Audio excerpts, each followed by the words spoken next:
गीता में भी लिखा हुआ है, मन मना भव, मेरे मन में समा जाओ। किसके मन में? वो निराकार आत्मा जब किसी शरीर में प्रवेश करे परमानेंटली, उसे पहचान करके याद करने की बात है। तो हमारे जो पाप है इस जन्म के और पूर्व जन्म के, सब भस्म हो जाएगा।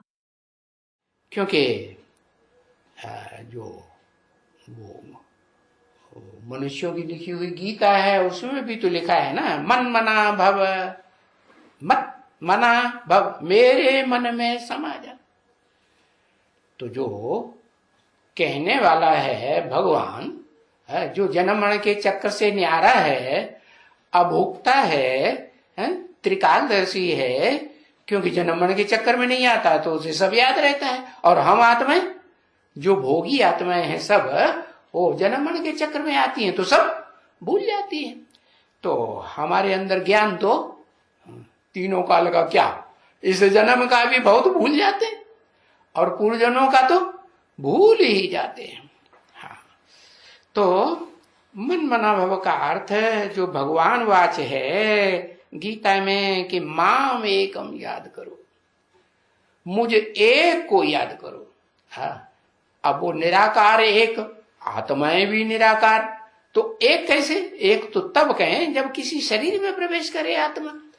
ऐसे ही वो आत्माओं का बाप सुप्रीम सोल कोई मुकर्रर रथ में जो पार्ट बजाता है उसे पहचान करके याद करने की बात है। उस एक को ही याद करो। माम एकम का मतलब क्या हुआ? मैं उस शरीर में बैठ करके बोलता हूं ना कि माम एकम, मुझ एक को याद करो।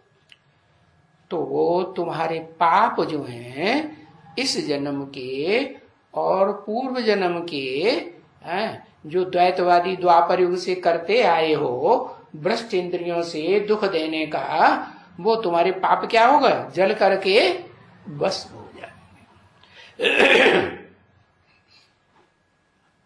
जैसे का संग करोगे वैसे ही बनोगे। क्यों? क्योंकि तुम्हारी बुद्धि में है ना कि शिव बाबा